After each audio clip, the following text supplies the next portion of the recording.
ये बंटवारा ही तो है जो नजर आ रहा है। और इस बंटवारे के बाद जब हम दिल्ली में सरकार बनता हुआ देख सकेंगे आम आदमी पार्टी का या फिर नहीं देख सकेंगे, यह भी बड़ा सवाल है। क्या भारतीय जनता पार्टी और कांग्रेस ने हाथ मिला लिए हैं ताकि अन्ना हजारे से अरविंद केजरीवाल छिटक जाएं? कुछ ऐसे ही नजारे दिन भर देखने को मिले हैं। हम चर्चा करेंगे। हमारे साथ इस वक्त कांग्रेस प्रवक्ता राजीव त्यागी जी स्टूडियो में मौजूद हैं, साथ ही बीजेपी नेता भी हमारे साथ जुड़ेंगे कुछ देर में। चर्चा हम करेंगे, लेकिन पहले आपको दिखाते हैं कि कुछ अन्ना बदले, कुछ केजरीवाल बदले। अन्ना को अब सरकार का लोकपाल बिल पसंद है, तो वहीं सूत्रों के मुताबिक केजरीवाल की आम आदमी पार्टी को सरकार बनाना कबूल है। दोनों अपनी पुरानी सोच से हटते हुए दिख रहे हैं और शायद इन्हीं सोच का नतीजा है कि आज अन्ना के मंच से आम आदमी पार्टी के नेता गोपाल राय को अन्ना की डांट सुननी पड़ी। अन्ना और केजरीवाल के बीच लोकपाल की सोच को लेकर बंटवारा हो गया है। भारत माता की।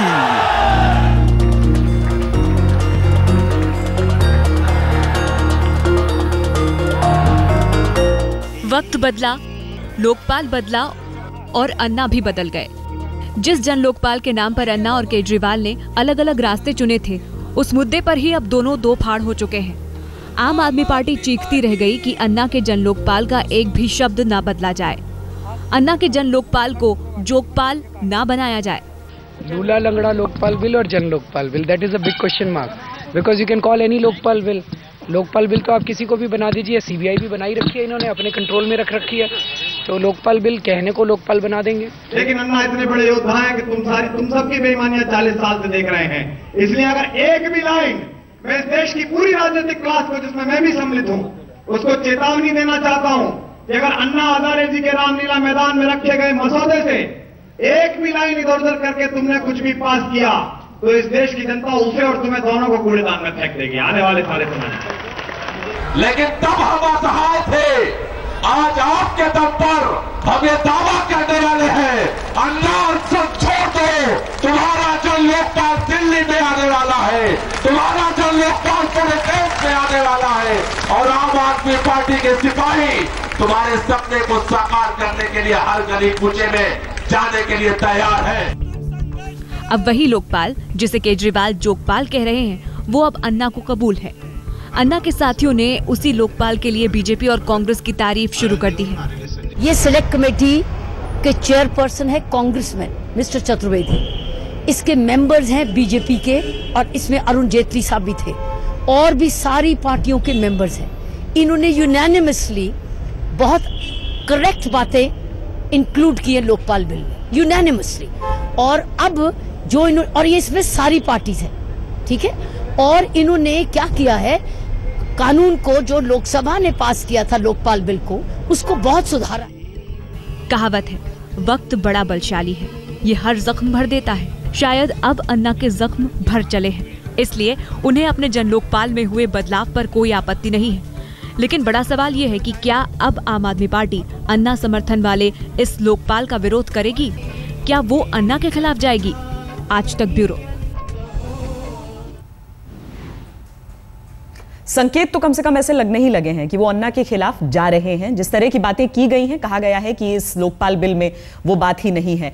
हमारे साथ इस वक्त बीजेपी नेता सुधांशु मित्तल जी भी जुड़ रहे हैं और साथ ही हमारे संवाददाता पंकज खेलकर जुड़ रहे हैं सीधे रालीगढ़ सिद्धि से।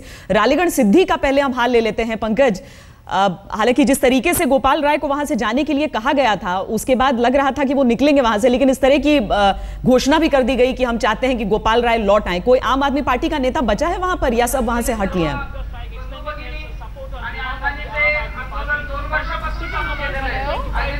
देखिए श्वेता जी, यहाँ पर जो गोपाल राय यहाँ से अभी अभी दिल्ली के लिए रवाना हुए, उनसे जो हमने बात की कि आपने जाते जाते उन्होंने अन्ना हजारे को एक चिट्ठी थमाई, तो उनका ये कहना है कि अन्ना हजारे से हमने ये लिख कर दिया है कि अन्ना हजारे आपका आदेश है कि हम गांव छोड़कर जाना चाहिए। तो गोपाल राय गांव छोड़कर तो जा रहे हैं, लेकिन उनका कहना है कि जब तक जन लोकपाल पारित नहीं हो जाता उनका अनशन जारी रहेगा, वो दिल्ली जाकर अपना अनशन जारी रखेंगे।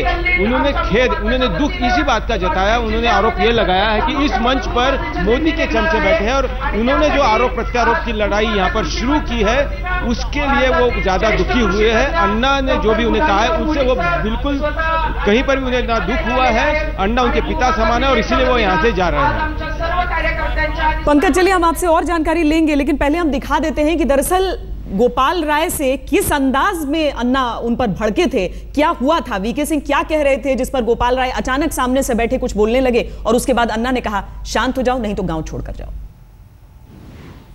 आज हम अपने देश को आगे बढ़ाना चाहते हैं तो हमें जरूरत है इकट्ठा होकर लड़ने की, ना कि अलग अलग गुट बनाकर, अलग अलग दल बनाकर अपना फायदा उठाने की। सही है कि गलत है? आप यादव जी को भी बोलने को मौका दिया जाएगा। ऐसा है, आपको अगर वाद विवाद करना है तो बाद में करिएगा। यादव जी आपसे विनती है, कृपा करके आप सुनिए उनकी बात, बाद में आपकी बात रखिए। आप झंडा खाली है,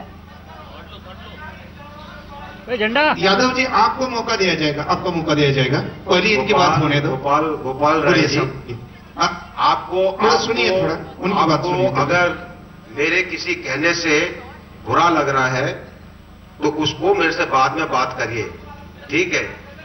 ठीक है ना, तो मैं किसी के साथ हो मौका दिया जाएगा प्लीज। अगर आपको गलत फहमी है तो अपनी गलत फहमी को अपने दिल में रखिए, बाहर मत निकालिए गलत फहमी को, ठीक है? और जो काम आप लोगों ने गलत किया मुझे बोलने दीजिए। सिंह साहब आप न चलने दो।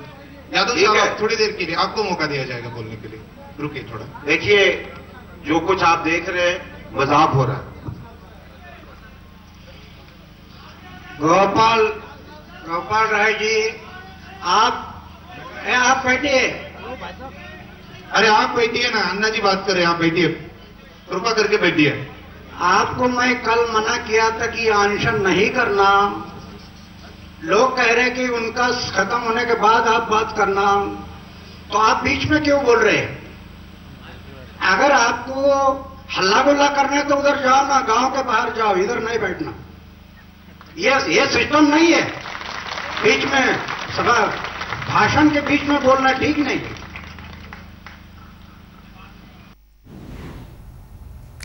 आलोचना दरअसल पहले जब अन्ना का आंदोलन हो रहा था उस दौरान भी मंच से बहुत लोगों की होती थी। जब टीम केजरीवाल आई तो उसने भी बहुत सारे लोगों की आलोचना की, लेकिन जब खुद की आलोचना होती है तब समझ में आता है गोपाल राय सुन नहीं पाए और इसीलिए अन्ना इस कदर भड़के थे। सही कौन है गलत कौन है ये उनके समर्थक जाने। हम यहां पर जिस बहस को आगे बढ़ाने वाले हैं उसमें सुधांशु जी ये सवाल मैं आपसे जानना चाहती हूं, जब गोपाल राय पहले तो माइक उनके पास था नहीं तो कोई सुन नहीं पाया कि उन्होंने क्या आपत्ति जताई। वीके सिंह मोदी के साथ नजर आए थे, दरअसल जब आर्म्ड फोर्सेस का सम्मान कर रहे थे नरेंद्र मोदी, जनरल वीके सिंह भी उसी क्रम में वहां पर पहुंचे थे और उसी बात की आपत्ति थी गोपाल राय को। गोपाल राय का कहना था कि वो कभी मोदी के मंच से मंच साझा करके आते हैं और अब आकर आम आदमी पार्टी पर इशारों में बरसते हैं। तो क्या अन्ना को भी पॉलिटिसाइज कर लिया गया है अब? देखिए, आम आदमी पार्टी का आचरण और उनकी कथनी में इतना फर्क है और ये जो फर्क है धीरे धीरे जनता के सामने आने वाला है। अभी तक तो एक जिसको कहते हैं कि एक रोमांटिक नोशन था आम आदमी पार्टी के बारे में, लेकिन जिस तरह से इनकी असलियत निकल के आ रही है, इनके लोगों के आचरण, इनके कार्यकर्ताओं की कार्यशैली, इनके नेताओं के चारित्रिक विशेषताएं वो सामने निकल के आ रही है। आपने वो स्टिंग ऑपरेशन देखा होगा, अगर उस स्टिंग ऑपरेशन में ब्लैकमेलिंग से लेकर प्रॉपर्टी डीलिंग से लेकर हर तरीके के दुष्कार्य हो रहे थे, लेकिन क्योंकि एक माहौल था उसमें उस स्टिंग ऑपरेशन को बहुत दूर तक उसका प्रभाव नहीं पड़ा। लेकिन जिस समय आज ये पब्लिक डोमेन में आ चुके हैं, जनता के सामने अब इनकी जवाबदेही बन चुकी है, उससे पहले तो जवाबदेही थी नहीं। अब आप देखिएगा धीरे धीरे इनका असली चेहरा, चाल, चरित्र, चिंतन सब एक साथ निकल आने वाला है। क्यों? क्योंकि राजनीति में परिपक्वता और राजनीति में समर्पण की जरूरत होती है। हम यहां पर एक ऐसे बंटवारे की बात कर रहे हैं जो बहुत हद तक हम ये कह सकते हैं कि दिमागी भी है। अन्ना हजारे ने गोपाल राय को कह दिया कि वो हल्ला न मचाएं और गांव से निकल जाएं। आम आदमी पार्टी ने कह दिया हम तो गोपाल राय को वापस बुला रहे हैं और वो राजनीति के संकेत देख रहे हैं पूरे में। सुधांशु मित्तल जी ने एक बात कही थी, राजीव जी, एक ऐसा मसला है जहां पर लगता है कि आप दोनों पार्टियां एक मत हो जाती हैं। क्या वाकई आम आदमी पार्टी को एक तरह से घेरने की कोशिश की जा रही है? आपने अन्ना छीनने की कोशिश बीजेपी करती है जनरल वीके सिंह के जरिए, और आप लोग मुद्दे छीनने की कोशिश करते हैं। आप कहते हैं बाहर से तो समर्थन कर देंगे, लेकिन कुछ नेता आकर कह देते हैं कि अव्यावहारिक इनके वादे ही थे। नहीं, देखिए श्वेता जी, मेरा मानना यह है कि कांग्रेस पार्टी कभी भी किसी के आंदोलन को हाईजैक करने का कार्य नहीं करती है, और ना कांग्रेस पार्टी ये मानती है कि संवाद, जो राजनीति में सबसे जरूरी चीज़ है, वो संवाद किसी से भी बंद हो जाए। राजनीति में मेरा मत है कि राजनीति में सिद्धांत 3 सै का बहुत महत्व है, सिद्धांत, संवाद और शिष्टाचार। ये 3 सै अगर होंगे तो निश्चित रूप से आप अच्छी राजनीति करेंगे, अच्छी राजनीति करके देश को आप अच्छी दिशा में लेके जाएंगे। मेरा मानना, पीछे आप देखें भी तो कांग्रेस के लोगों ने निश्चित रूप से अपना एक संवाद के जरिए निश्चित रूप से 10 साल में कार्य भी किए हैं पूरे देश में, और वो एक आम आदमी को जिस तरह से हमने अधिकार दे करके, कानून बना करके उसको अपना जीवन यापन बेहतर करने के लिए किया है, तो ये हमारा कर्तव्य था, ये हमने किया।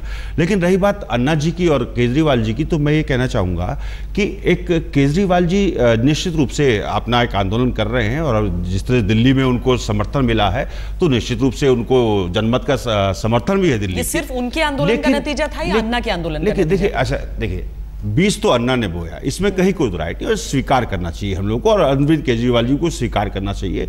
अरविंद केजरीवाल जी ने अन्ना जी की जो छवि है उसको इस्तेमाल करके निश्चित रूप से अपनी राजनीति करने का कार्य किया, और वो राजनीति करके दिल्ली में 28 सीट लेकर के भी आए।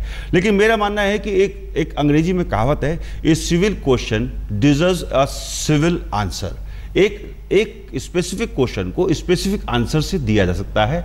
आज दिल्ली में निश्चित रूप से सरकार की जरूरत है। जनमत संग्रह जो हुआ है उसमें भारतीय जनता पार्टी सबसे बड़ी पार्टी, और सेकंड नंबर पर अपनी आम आदमी पार्टी है। आम आदमी पार्टी को जब कांग्रेस कहती है कि हम लोग बाग निश्चित रूप से समर्थन कर देंगे, बाहर से समर्थन करेंगे, तो आम आदमी पार्टी को जो दिल्ली की जनता से उन्होंने वादे किए हैं, उन वादों को पूरा करने के लिए निश्चित रूप से सरकार बनानी चाहिए। क्या अरविंद केजरीवाल ऐसा करेंगे? नहीं, एक जवाब और दूंगा मैं। सरकार इसलिए बननी चाहिए, देखिए ऐसा है, हमारी संसदीय प्रणाली है, देश के संविधान के हिसाब से जब भी चुनाव होते हैं तो जनता का यह आदेश होता है कि आप सरकार बनाइए या आप विपक्ष में बैठिए। हमें विपक्ष में बैठने का जनता का आदेश हुआ है, नागरिकों का आदेश हुआ है दिल्ली के, तो हमें विपक्ष में बैठना है। लेकिन केजरीवाल जी को यह आदेश हुआ है कि वो सरकार बनाए और अपने वादे पूरे करें।